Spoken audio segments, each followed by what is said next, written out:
Is there any possibility that you and Tom Souzzi can also meet the former Prime Minister of Pakistan, Imran Khan, who is in jail in Atiala for almost nothing for more than 600 days? Yeah, and again, those who are controlling the planning, we have set our criteria, which was again meet with as many people as possible, and I think it would be a very positive thing if we could meet, you know, with Imran Khan. So, Congressman, with this strong belief in rule of law and democracy, how do we explain that, especially in the post-war time period after the Second World War, the United States has increasingly supported dictatorships, military regimes, let it be in East Asia, in Indonesia, in Latin America, in Middle East, in countries like Pakistan?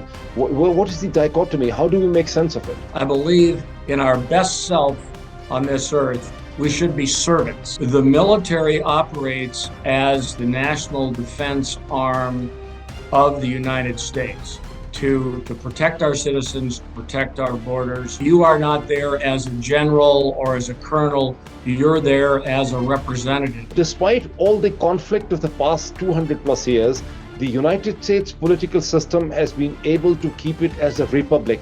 How has this been done politically? I think it's been done because there are enough good people who respect the Constitution and respect the principles of freedom and democracy. Assalamu alaikum, this is Moeed Pirzada.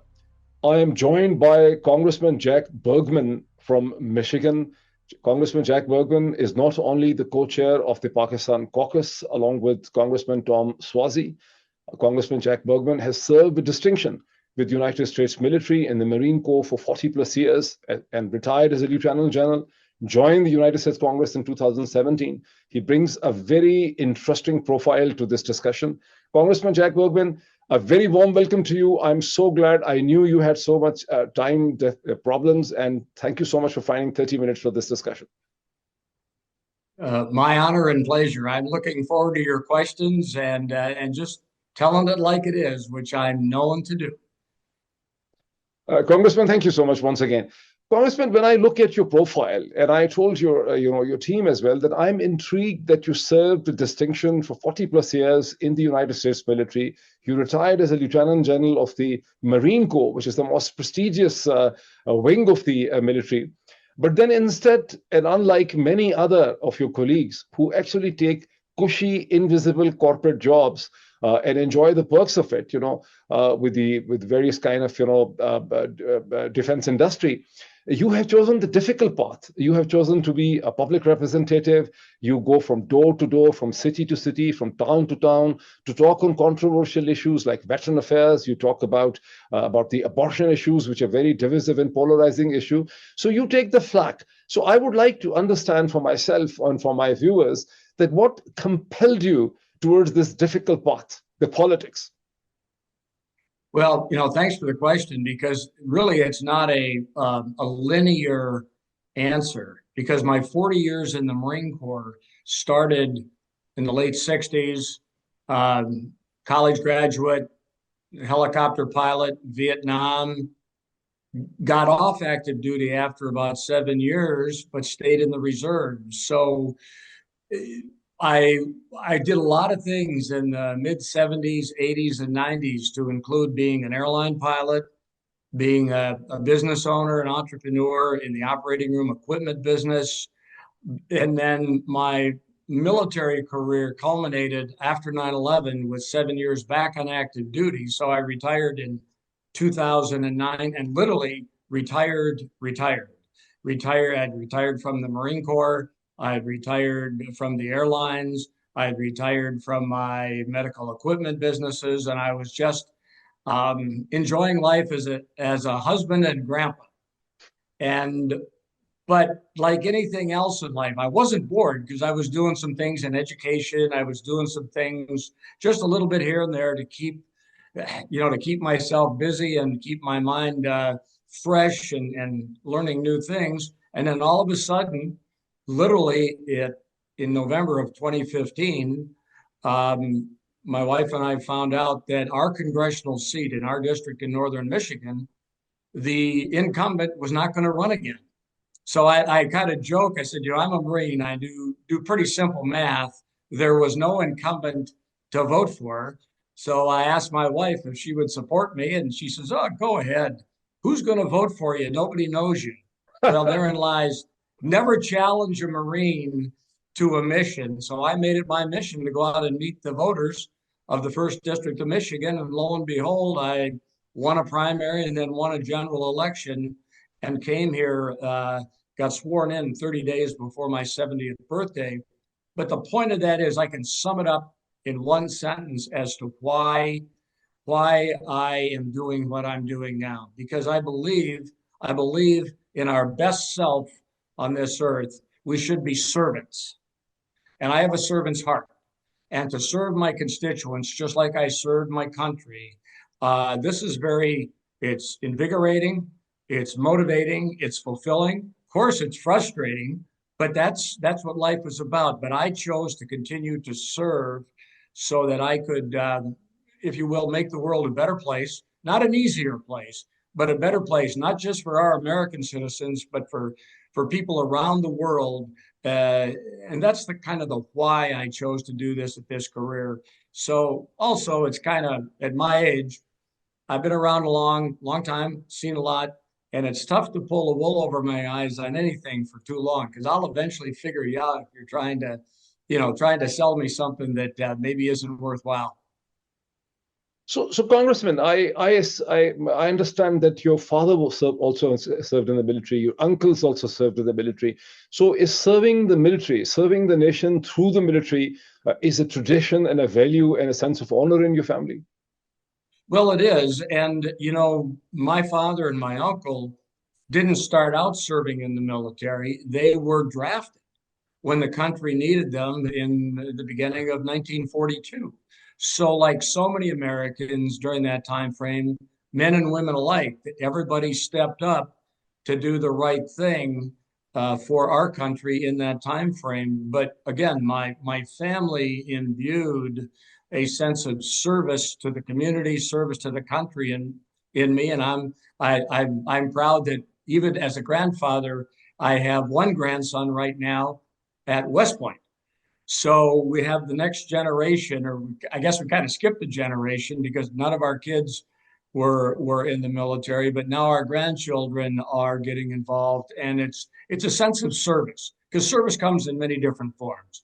You can serve in the Marine Corps, and you can serve in the Peace Corps, and every other service organization. I would suggest you fall somewhere between those left and right lateral limits. Mashallah, what we say in Urdu in our language is mashallah, be praised to it. So, all praise to Allah. So, uh, I would like to understand if you look, I'm a keen student of US history.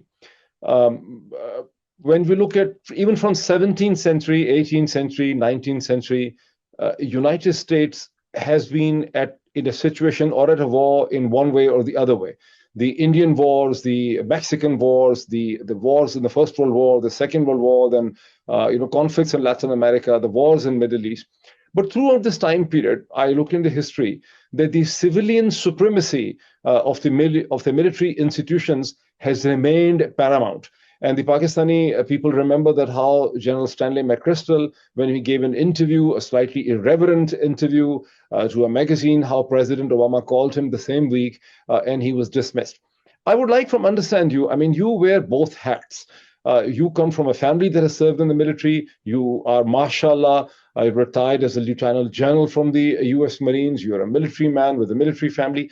How has the American and now you're a congressman for past almost 8 years. So how has the American political system separated the military from the civilian, and how have they continuously for almost 300 years maintained the civilian supremacy of the military institutions? It's quite a miracle for many people outside this country. Well, that's a fair and honest question, and it is a bit of a miracle because there's a quote back from the original Constitutional Convention when Benjamin Franklin walked out, of the building, and someone said, "What what form of government do you have?" And his famous quote was, "A republic, if you can keep it." And therein lies The challenge is keeping it. And in my time in the military and looking back and looking forward to our men and women serving today, the military operates as the national defense arm of the United States to protect our citizens, to protect our borders. And right in our, basically in our founding documents, the the military, you do not wear your rank, whether we're serving, are serving in the military. If you're a member of a political body, you are not there as a general or as a colonel. You're there as a representative. And in fact, of the committees I sit on, which are three: budget, armed services, and veterans affairs. I had to inform some of my colleagues when I first got on on armed services 6 years ago, that when we are in session and when we're doing anything with defense, I am referred to as Mr.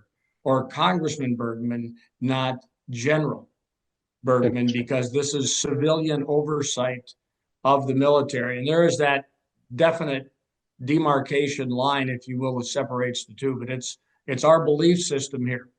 Let me interject. I find it very interesting. So, what happens in your public life? Like the country I come from, or the country I grew most of the time, people long after their retirement are referred to as Colonel Sahab, Brigadier Colonel. Sahab means a matter of respect. So Colonel Sahib, Brigadier Sahib, and General Sahib. So what happens to you? You retired as a Lieutenant General. Do people refer to you as General, or people refer to you as Congressman? Well, both. But when I first got here, 8+ years ago, my colleagues, I won a 435 in the House of Representatives, Democrats and Republicans together. And I'm the highest ranking combat veteran ever elected to Congress in the history of the United States. MashaAllah. All that means is we got some kind of underperforming retired 4-stars that are sitting on corporate boards. They could easily run for Congress and knock me off that mantle. But when I first got here, my colleagues would come up, both Democrat and Republican, say, "What do you want us to call you?" I said, "Well, how about Jack? It's my name." No, we got to call you Congressman, General, whatever. And finally, after about 2 weeks of that, I said, "What do you want to call me?" And the majority of them said, "We want to call you General because it's a term of respect." And every organization, to include ours here in Washington, D.C., at the federal government, is looking for good leadership. So I guess that's an affirmation that I'm a proven and somewhat quiet but very direct leader.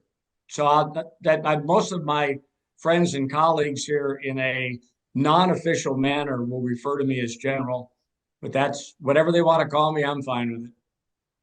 So, General Congressman Jack Bergman. So let me come back to the quote which you said that he walked out. Tom, did you say Franklin? Right? You said Benjamin Franklin. Benjamin Franklin walked out, and he said, "We would like to have it as a republic, United States, borrowing the idea from the Greek civilization, Right. if we can keep it."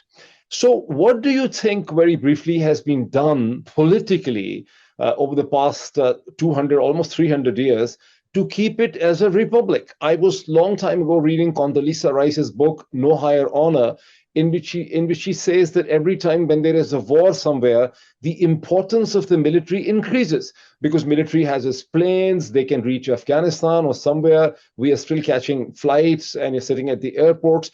So, but despite all the conflict of the past 200 plus years, the United States political system has been able to keep it as a republic. How has this been done politically?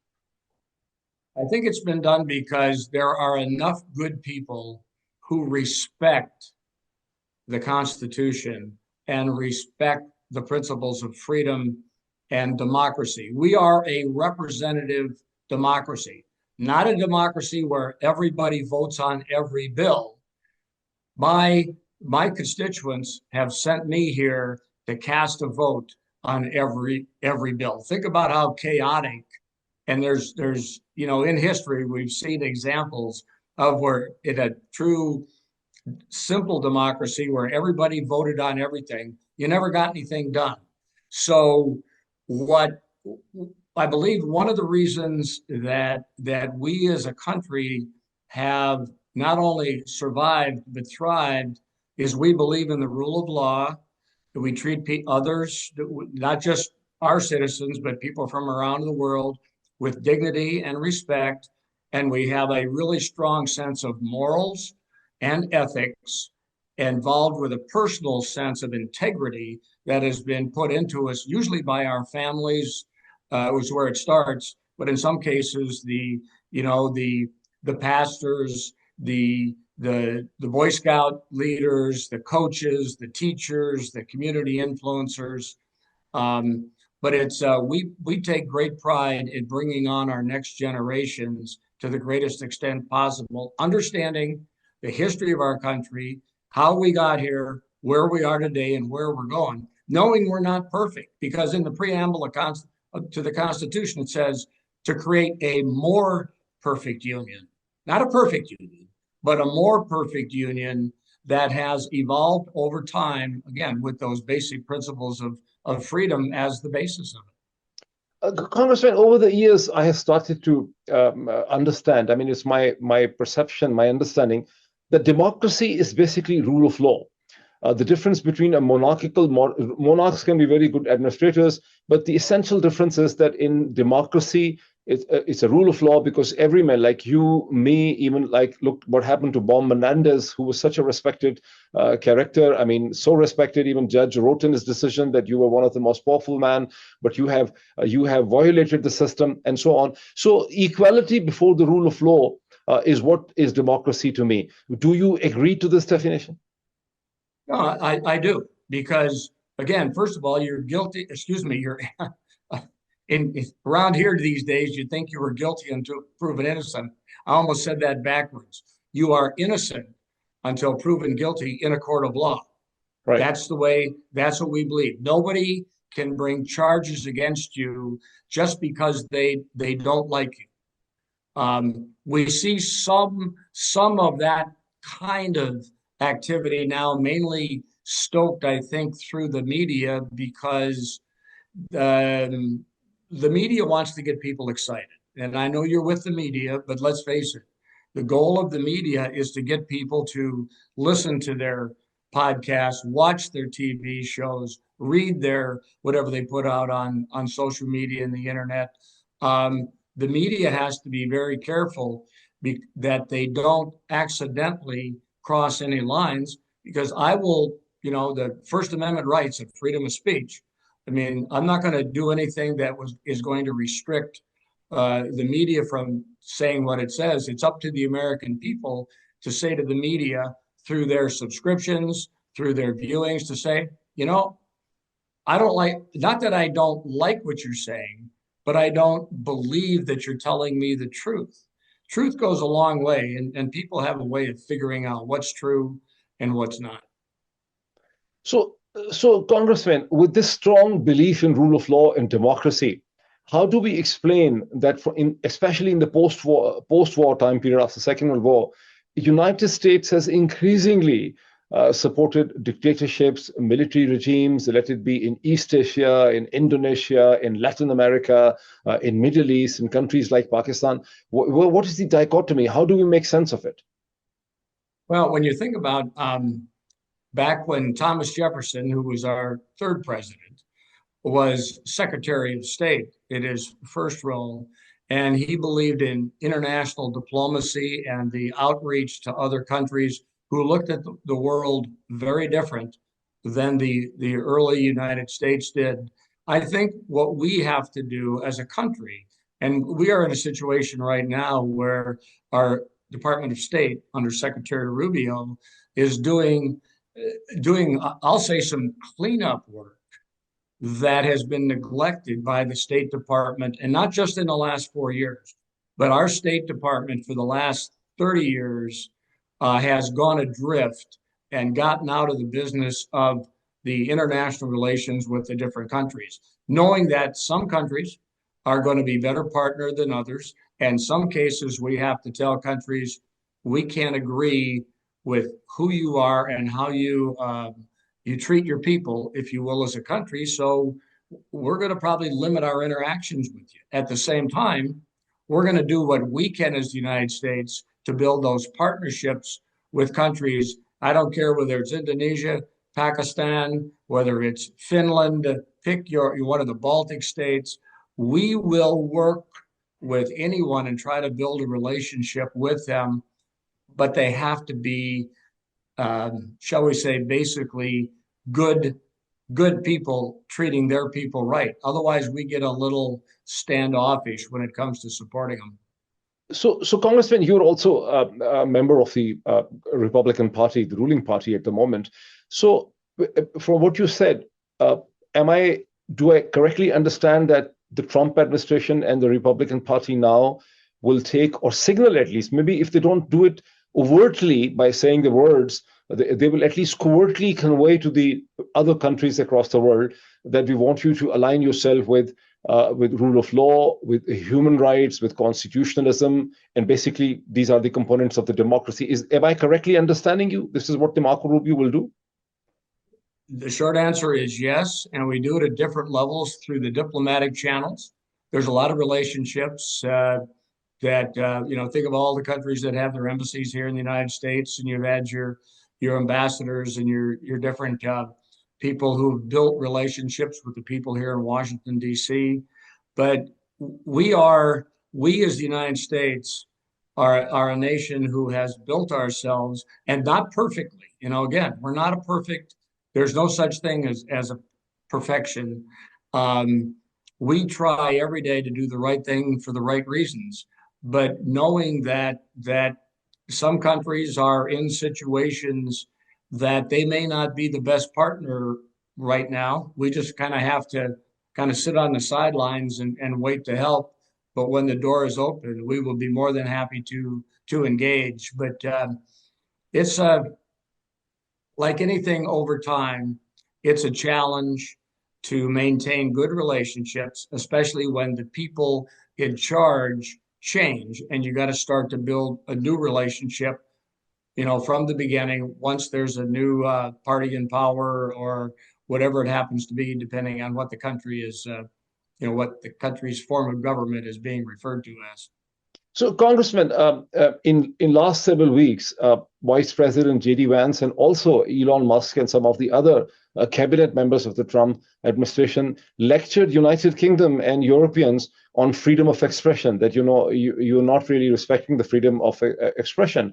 At the same time, no lecture has been given to a country like Pakistan. You co-chairman of the Pakistan caucus. I mean, not a single word about what's happening to media. People like me, who's a prominent Pakistani television anchor person, are forced to live in exile in this country. Our properties have been confiscated. Cases have been made against us. There are in hundreds of instances of transnational repression that have been people are reporting to Federal Bureau of Investigation. And journalists are being picked up, and Twitter is banned in Pakistan. Other platforms are cracked down. Social media activists are under pressure. So not a single word from Trump administration so far, while they're lecturing countries like United Kingdom with impeccable records of freedom of expression, not a word to basically tell the Pakistani administration to look what's happening. Well, I would suggest to you that in this particular case, when, for example, Vice President Vance offered his remarks, he was literally in Europe. So he was talking to him face to face and in live. I would suggest to you that you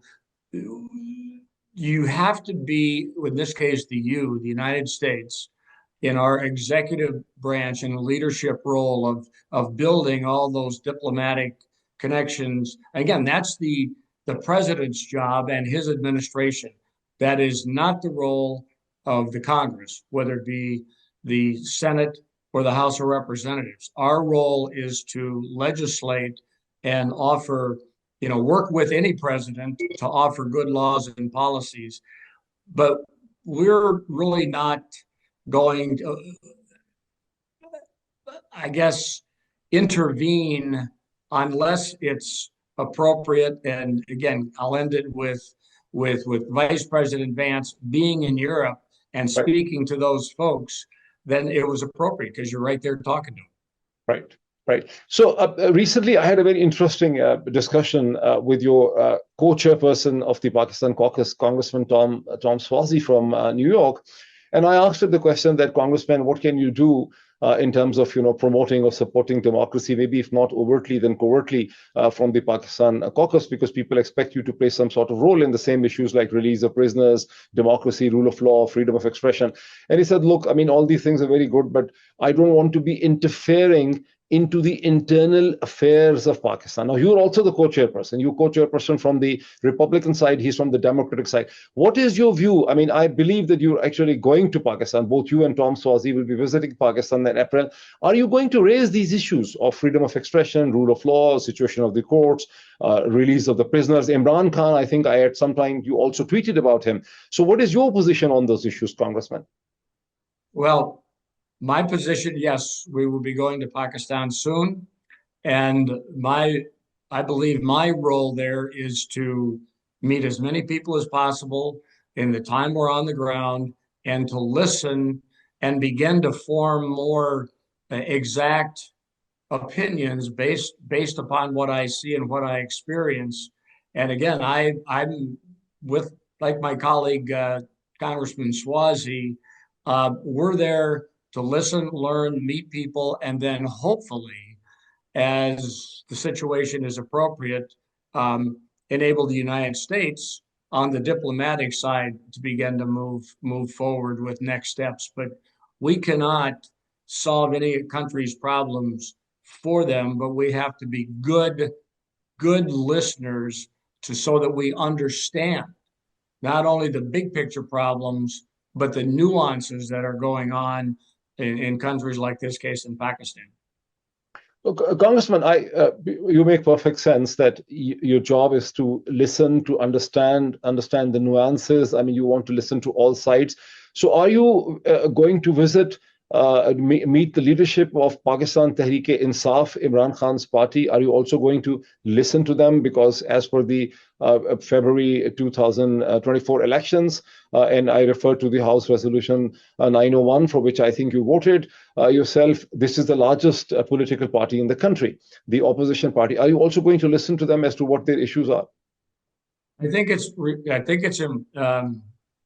It's important that me or we as representatives of the United States government listen to everybody's position and do it in an honest, non-biased, other the manner when we're there, and then Congressman Suozzi and I and the others of the caucus will make up our own minds as far as what we experienced in Pakistan to see what next steps, if any, would be appropriate for us as the House of Representatives. Again, the House of Representatives, not part of the diplomatic arm, but our job as representatives is to pass laws, create policy, but are reflective of the realities around the world. And that's why we go on these trips.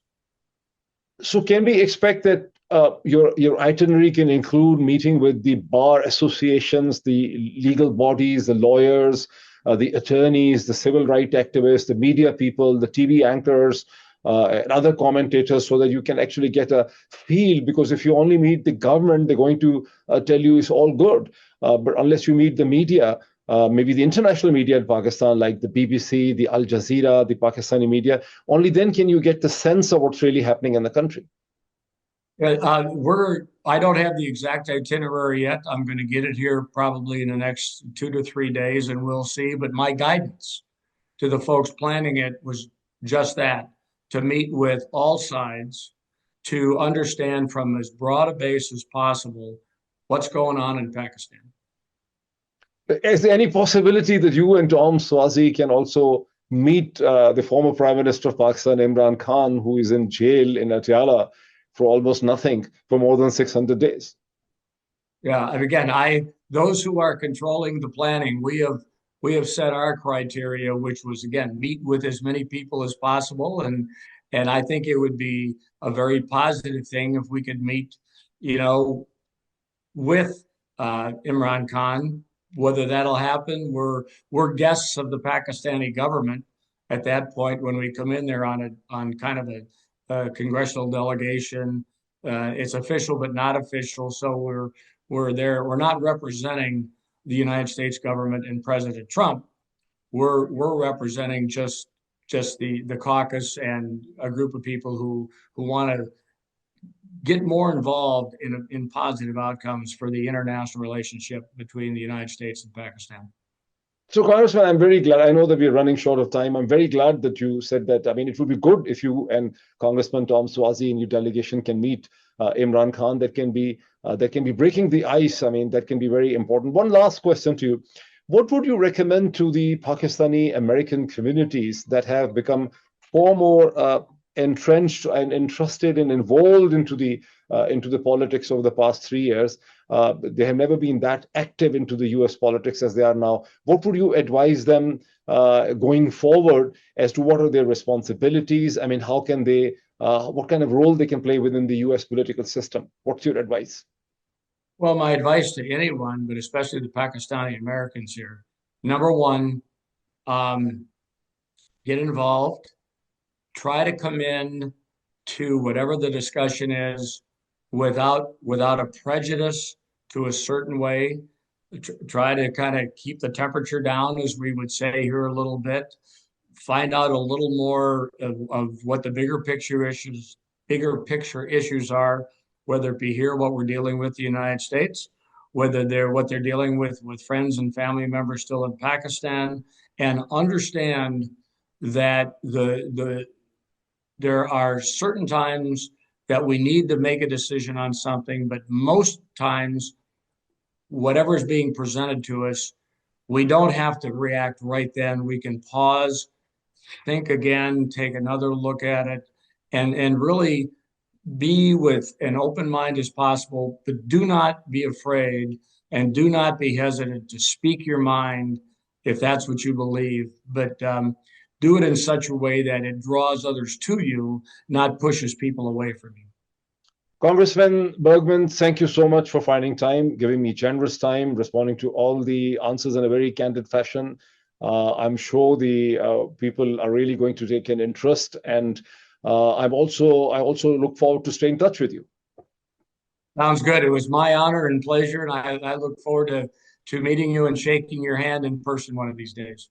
I look forward to that, Congressman. Look forward to. Thank you so much. Thank you.